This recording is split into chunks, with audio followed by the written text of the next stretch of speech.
Welcome back to the aerospace crash course. I've been busy, sorry about the delays, but I had this one almost ready to go, so I had a few minutes this weekend and I decided to finish this up. Let's talk about trim. Trim is a word that I've used a few times and I haven't actually taken the time to explain what that means or how it works. And no, I don't mean beard trimming or hair trimming, I mean aircraft trimming.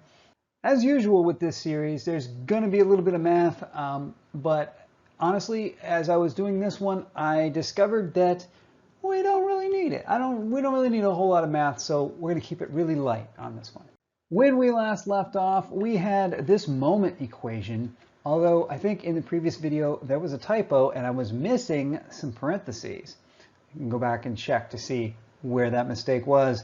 Although that does highlight, since no one pointed that out, that maybe the equations themselves are not that crucial and it's the concepts that we're more interested in. This equation that we had is a simplification of the real equations that we use for, aircraft design. And it just establishes the concept that the wing is going to create some kind of moment or rotation, and then we use the tail to counteract that. And this often means that we have to offset the tail's angle of attack in order to stabilize those things. And that's what's going on here, is that we're showing this offset that the tail has in its angle of attack.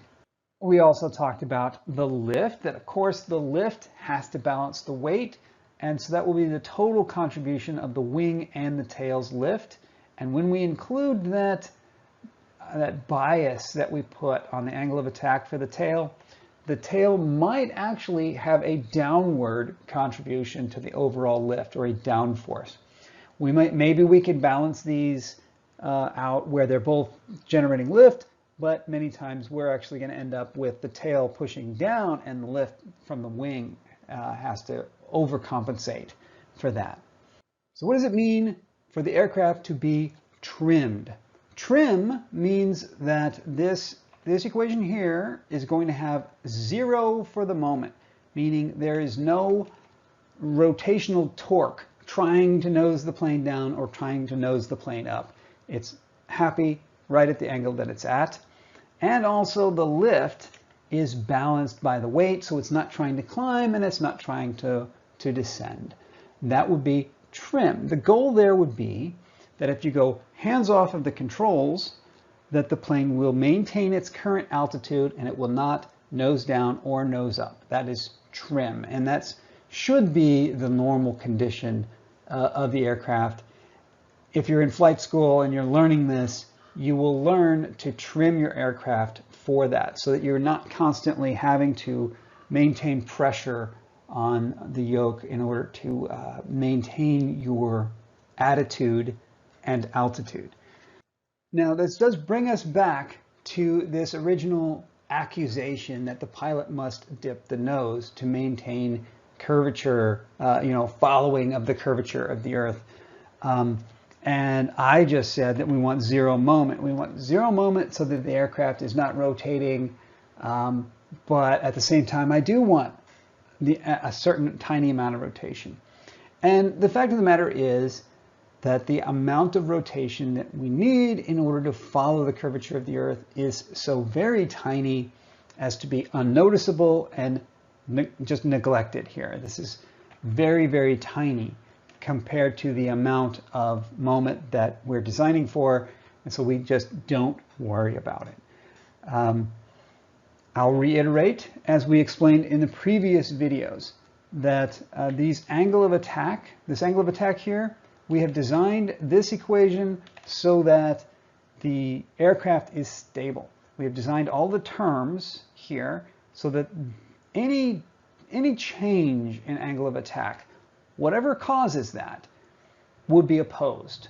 So if a gust of wind comes along and it blows the aircraft a little bit and the angle of attack is changed by that gust of wind, the aircraft will then generate a moment that will counteract that tendency to change angle of attack. Will bring the angle of attack back to what it was trimmed for, right?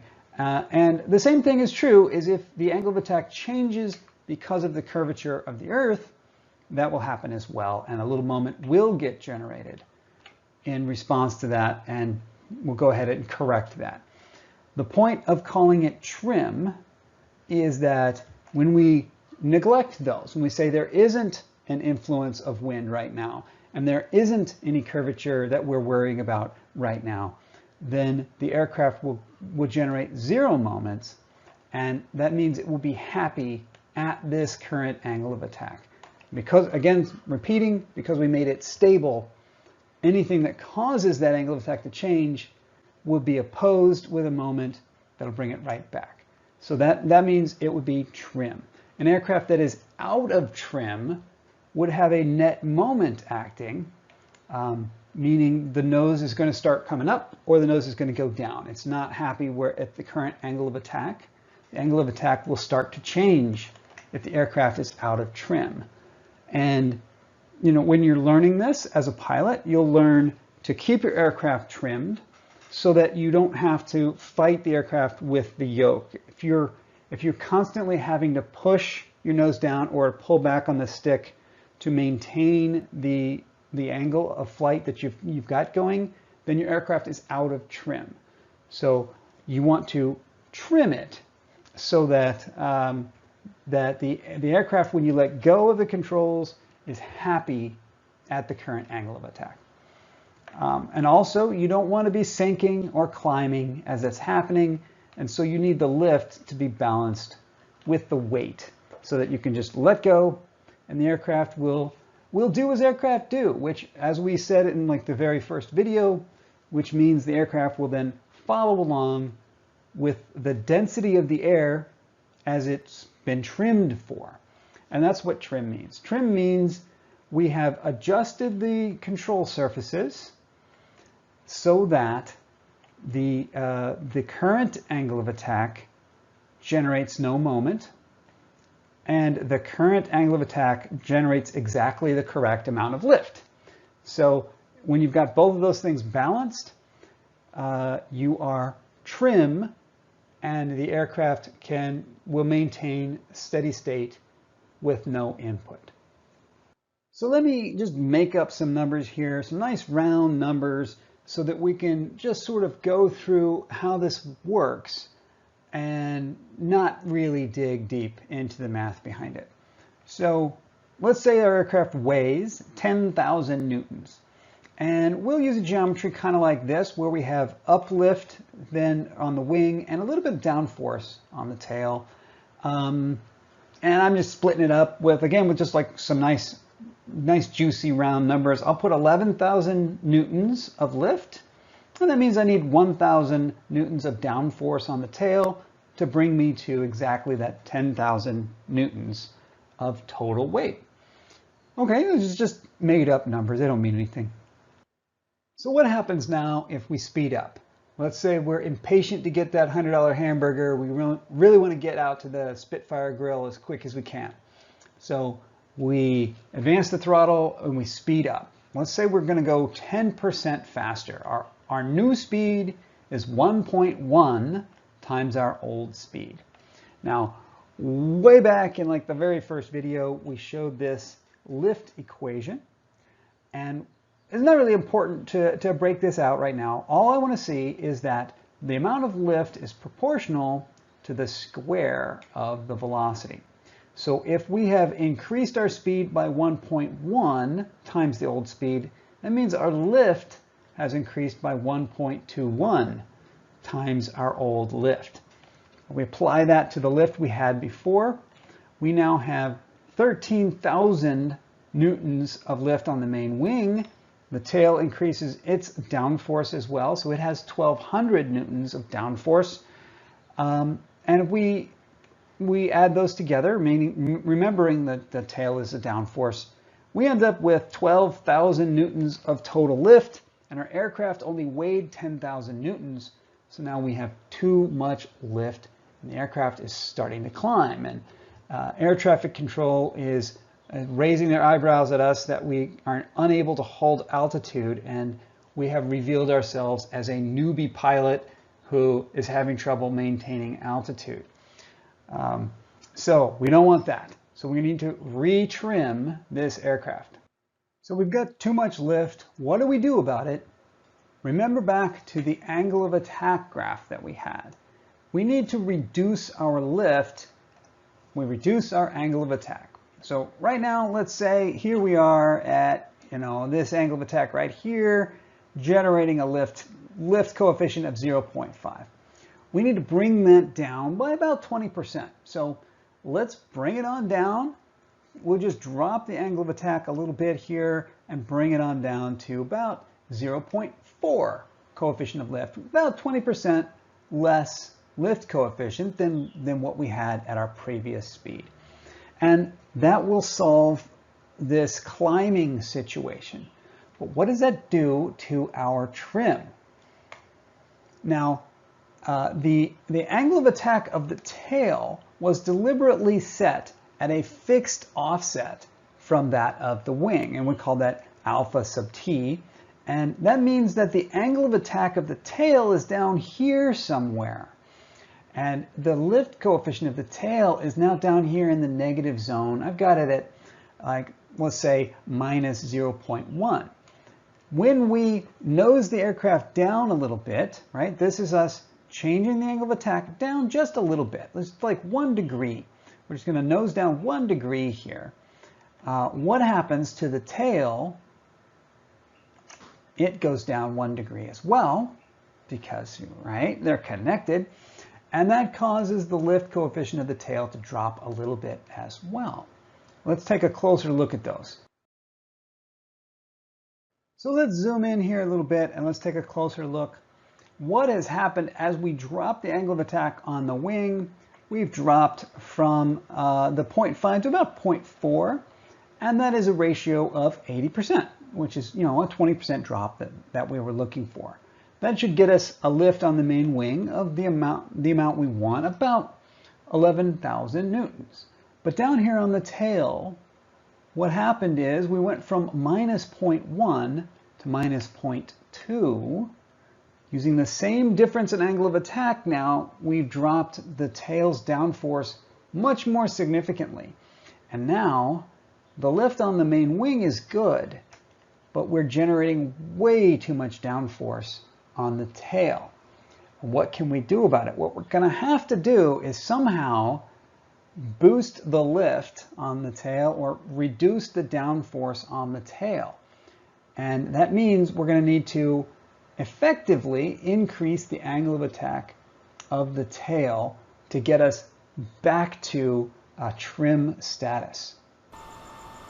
On a commercial airliner, the way we achieve pitch trim is really very straightforward. We simply rotate the entire tail, the entire horizontal tail, to the new angle of attack. Here's Wolfie showing how it's done. I'll let the audio play on this section. You can hear the actuators.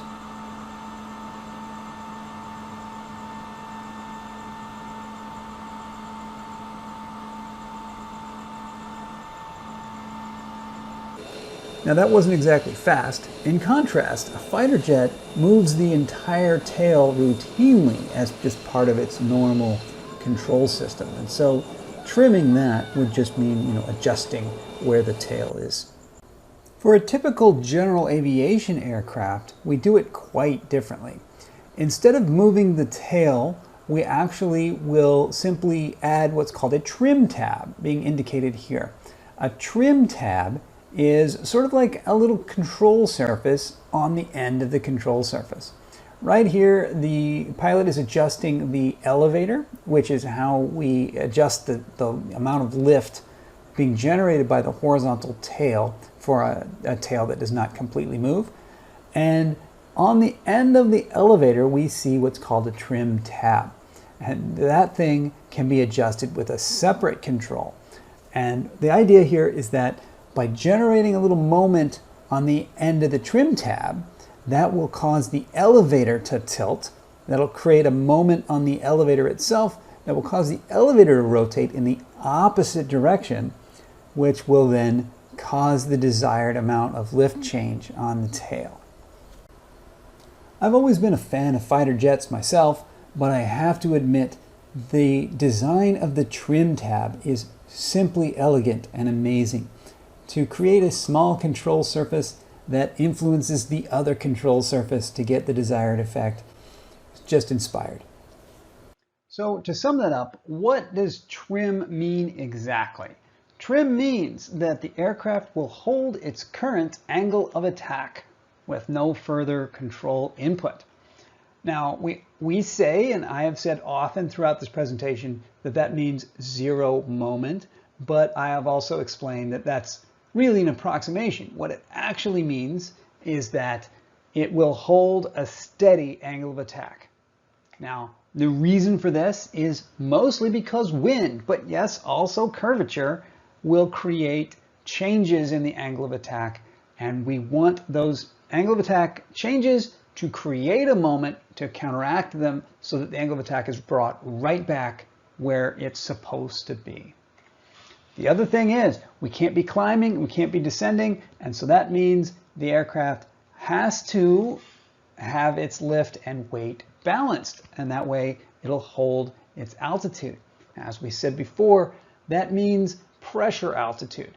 If you don't do anything else fancy with your avionics, the aircraft, if it is properly trimmed, will hold at wherever the air is at a constant density. So if the air becomes suddenly a more dense or less dense, your pressure altimeter will change and your aircraft will climb or descend in response to that quite automatically because it will find it's generating too much lift or not enough lift as it goes through the new air.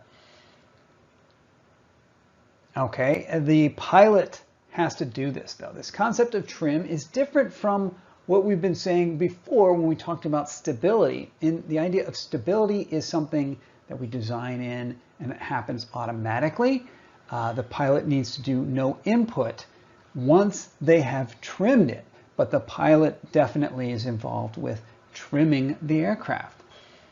The pilot wants it so that when their hands are off the yoke, that the angle of attack holds steady and the altitude holds steady. So the pilot will set the airspeed that they want by adjusting the throttle and by adjusting the trim setting to get the airspeed and the altitude where they currently are to be happy. Now those two things need to be maintained in balance. Not forgetting the aircraft will drop weight as fuel is burned and it will constantly have to be retrimmed, well, periodically. You don't burn fuel so fast that you're just spinning the trim wheel as you fly. But periodically, as you start to drop weight due to burning fuel, you'll need to retrim the aircraft. Now, there are three different ways to trim the aircraft that we've talked about, three different types of aircraft design that handle this in three different ways. And we saw the adjustable tail, like in Wolfie's commercial jet. In the big commercial jets, they will have an actuator that can tilt the entire tail and adjust the angle of attack on that tail. And it's not a fast actuator though, that's slow. It will take a few seconds for the tail to adjust. In contrast, a fighter jet, a modern fighter jet, has a fully actuated tail that can just whip that thing. And in fact, it's tied directly into the control system already. And so on a fighter jet, trim is done in software. There's no hardware necessary to trim a fighter. Now, in a light aircraft, a general aviation aircraft, we have a third type that this is probably the one most pilots are familiar with because everyone learns on general aviation aircraft first. And in those, there is what we call a trim tab, which is just like a little control surface on your control surface. And as I've said, those are super fascinating. But that's how you trim. The pilot needs to do that and should do that in order to maintain a nice steady flight. So that's what trim means in aircraft.